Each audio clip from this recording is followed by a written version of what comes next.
Hello students. तो आज हम डिस्कस करना चाहते हैं एक छोटा सा video, tips to study pharmacology. कुछ स्टूडेंट्स को ये सब्जेक्ट काफ़ी डिफ़िकल्ट लगता है। ज़रा हम संक्षेप में बताएं भाई इसको पढ़ना कैसे चाहिए और इससे हम क्यों घबराएं, क्यों डरें। तो पहली चीज़ हम बताएंगे, फार्माकोलॉजी जो भी है इसको एमबीबीएस स्टूडेंट्स पढ़ते हैं, इसको डेंटल स्टूडेंट्स पढ़ते हैं, इसको फार्मेसी स्टूडेंट्स पढ़ते हैं, इसको नर्सिंग स्टूडेंट्स पढ़ते हैं, यहाँ तक कि इसमें वेटरनरी स्टूडेंट्स भी पढ़ते हैं, लेकिन सबका अप्रोच अलग अलग है। तो इसमें दो पार्ट्स में इसको डिवाइड सबसे कीजिए। पहला तो जनरल फार्माकोलॉजी, उसके बाद सिस्टमिक फार्माकोलॉजी।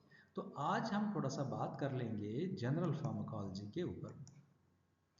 जनरल फार्माकोलॉजी के बारे में सबसे पहला आता है रूट्स ऑफ ड्रग एडमिनिस्ट्रेशन। ठीक है, आप सारे रूट्स पढ़ेंगे, इनके प्लस पॉइंट्स देखेंगे, माइनस पॉइंट देखेंगे, एडवांटेजेस, डिसएडवांटेजेस, मेरिट्स, डिमेरिट्स।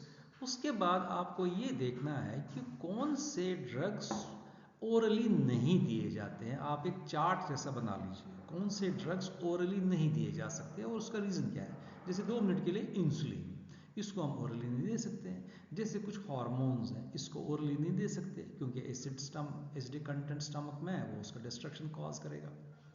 और दूसरी चीज़ है कि कौन से ड्रग्स हम पेरेंटली ही दे सकते हैं, कौन से ड्रग्स हम स्किन से दे सकते हैं, कौन से लंग्स के और क्यों।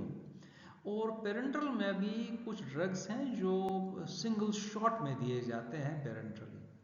तो ये एक चार्ट जैसा आप बना लीजिए। दूसरी चीज़ हो गई बायोअवेलेबिलिटी। बायोअवेलेबिलिटी से पहले आपको एब्जॉर्प्शन समझना है ड्रग का, जिसको फार्माकोकाइनेटिक्स कहेंगे। फार्माकोकाइनेटिक्स समझ लीजिए, उसमें 4 प्रोसेसेस हैं। एब्जॉर्प्शन की बात है, डिस्ट्रीब्यूशन की बात है, मेटाबॉलिज्म की बात है और एक्सक्रीशन की बात है या एलिमिनेशन की बात है। आप देख लीजिए, एब्जॉर्प्शन पढ़ेंगे तो बायोअवेलेबिलिटी पढ़ेंगे। कौन से ऐसे ड्रग्स हैं, इनका चार्ट बनाया जिनकी कि 100% बायोअवेलेबिलिटी है और किस रूट से है।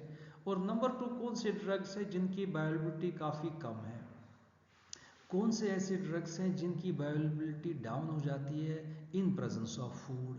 ये थोड़ा थोड़ा आपको चार्ट बनाना पड़ेगा। इसमें रूट्स ऑफ एडमिनिस्ट्रेशन भी आएगा। जैसे हम कुछ ड्रग्स सबलिंगुअली लेते हैं, उनकी बायोअवेलेबिलिटी कितनी है। कुछ ड्रग्स हम थ्रू लंग्स लेते हैं, बायोअवेलेबिलिटी एनहांस होगी। ओरली ड्रग्स लेते हैं तो उनकी बायोअवेलेबिलिटी अक्सर कम होती है। जो ड्रग्स पेरेंटली दिए जाएंगे उनकी बायोअवेलेबिलिटी हाई होती है। और इंट्रावेनस ऐसा रूट है जिसकी बायोअवेलेबिलिटी इज 100%। दूसरा आएगा हाफ लाइफ। भाई कितनी देर में 50% ऑफ द ड्रग भाई डिग्रेड हो जाता है। तो बना दीजिए एक और चार्ट, कौन से ड्रग्स है जिनकी हाफ लाइफ कम है, मींस 1 डे है, कुछ 1 ईयर है, कुछ की मंथ्स हो जाती है रेडियो एक्टिव कंपाउंड्स की। कुछ ऐसी चीज़ें हैं, इसका भी एक चार्ट बना लीजिए। फर्स्ट पास इफेक्ट, जिसको फर्स्ट पास मेटाबॉलिज्म भी कहते हैं, मींस कि ड्रग ब्लड में पहुंचने से पहले ये लिवर में ही इसका कोई ना कोई डिग्रेडेशन हो जाता है, उसी को फर्स्ट पास इफेक्ट कहेंगे। तो ऐसे कौन से ड्रग्स हैं जिनका सबसे ज़्यादा फर्स्ट पास इफेक्ट हो जाता है। जैसे 2 मिनट के लिए प्रोपनॉल है, इसका फर्स्ट पास इफेक्ट काफ़ी होगा और ये उन ड्रग्स का ही होगा जो हम ओरली देंगे। जो पेरेंटली नहीं देंगे उनका तो सवाल ही नहीं। जो हम टॉपिकली स्किन पर अप्लाई करेंगे उनका भी नहीं होगा। जो सबलिंगुअली देंगे उनका भी। तो रूट ऑफ एडमिनिस्ट्रेशन यहाँ भी आ जाएगा। अब रही बात मेटाबॉलिज्म की। मेटाबॉलिज्म के 2 फेजेस है, फेज फर्स्ट और फेज सेकंड। कुछ ऐसे ड्रग्स हैं जिनका कि फेज फर्स्ट नहीं हो जाता है, वो फेज सेकंड में ही से ही स्टार्ट काम करना चलते हैं।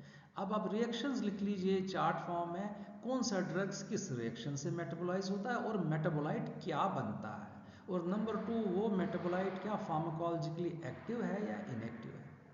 ठीक है। उसके बाद एंटेरोहिपैटिक सर्कुलेशन या बाइलरी एक्सक्रीशन। कुछ ड्रग्स हैं जो बाइल के माध्यम से एक्सक्रीट हो जाते हैं, तो कईयों का एंट्रोहिपैटिक सर्कुलेशन हो जाता है, इसका चार्ट बना लीजिए।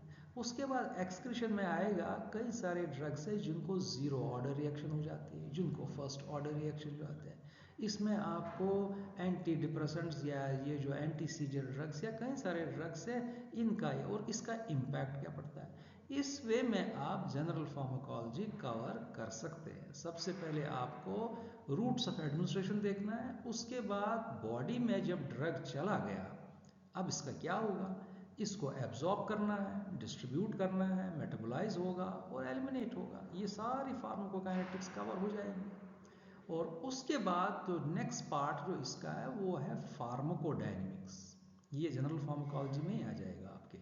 तो फार्माकोडायनेमिक्स में हम देखेंगे ड्रग एक्शन करता है और एक्शन मैकेनिज्म ऑफ एक्शन इसका कैसा है। जैसे कि टाइप्स ऑफ ड्रग्स एक्शन क्या क्या होते हैं, जैसे कि एक स्टिमुलेशन हो गया, एक भाई ये जो डिप्रेशन हो गया, दूसरा भाई कोई एक्टिवेशन हो गया। इस तरह के कई ड्रग एक्शंस हमारे पास हैं।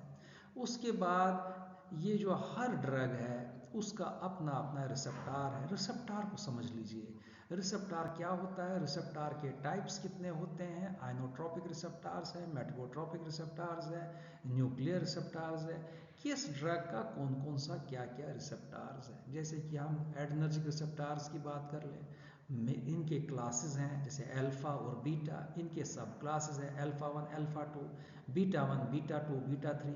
इन सब का लोकेशन देख लीजिए, अल्फा 1 रिसेप्टार्स कहाँ कहाँ है बॉडी में, बीटा 1 कहाँ है, बीटा 2 जैसे बीटा 1 ज़्यादातर हार्ट में रहते हैं, बीटा 2 हमारे लंग्स में रहते हैं, बीटा 3 हमारे एडिपोज टिश्यू।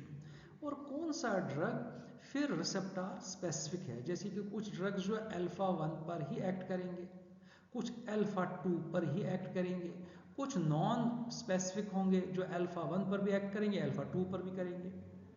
इसी तरह मान लो बीटा 1 पर कुछ स्पेसिफिकली एक्ट करेंगे, बीटा 1 सिलेक्टिव कहेंगे उनको, कुछ बीटा 2 सिलेक्टिव होंगे, कुछ दोनों को करेंगे उनको नॉन सिलेक्टिव कहेंगे। जैसे प्रोपेनोलॉल ये बीटा ब्लॉकर है, नॉन सिलेक्टिव है। जैसे एटेनोलॉल मेटोप्रोलॉल ये सिलेक्टिव है, ये बीटा 2 पर एक्ट करते हैं, बीटा 1 पर सॉरी। तो ये इस तरह से आप रिसेप्टार्स का देखना। इसी तरह सीएनएस में भी आप जाएंगे, कितने सारे रिसेप्टार्स पर ये जो हमारे ओपियोइड ड्रग्स है, सेंट्रली एक्टिंग एनाल्जेसिक्स है, उनके अपने रिसेप्टार्स हैं। इस वे में आप इसको कर सकते हैं। उसके बाद आप देखेंगे mechanism of action of drug. Her drug का अपना अपना मैकेनिज्म। जैसे एंटी हाइपरटेंसिव्स की बात कर लें, हाउ उनके क्लासिफिकेशन पहले देख लीजिए, क्लासिफिकेशन का बेसिस देख लीजिए। एंटी हाइपरटेंसिव्स अगर है किस बेस पर इनका क्लासिफिकेशन हो चुका है, जैसे क्या मैकेनिज्म एक्शन पर कर रहे हैं, क्या साइट ऑफ एक्शन पर कर रहे हैं, क्या थेरेप्टिक यूज पर कर रहे हैं, या केमिस्ट्री पर भी आप इसको क्लासिफाई कर सकते हैं, दैट इज केमिकल क्लासिफिकेशन। तो इसको इस वे में आप ले सकते हैं। उसके बाद एडवर्स इफेक्ट्स आएंगे, साइड इफेक्ट्स आएंगे। एडवर्स इफेक्ट्स का भी एक हेडिंग दे सकते हैं आप, जैसे कि कुछ ड्रग्स स्किन पर ही इनके ज़्यादा एडवर्स इफेक्ट है, हाइपर सेंसिटिविटी रिएक्शंस, कुछ पे सीएनएस पर है, कुछ पे जीआईटी पे है, कुछ पर ब्लड रिलेटेड है। इस वे में उनको आप चार्ट बना के कैटेगराइज कर सकते हैं। तो मेरे ख्याल से ये आपके संक्षेप में काफ़ी है। इसके बाद भी कोई डिफ़िकल्टी आती है तो you can mention in your comment section.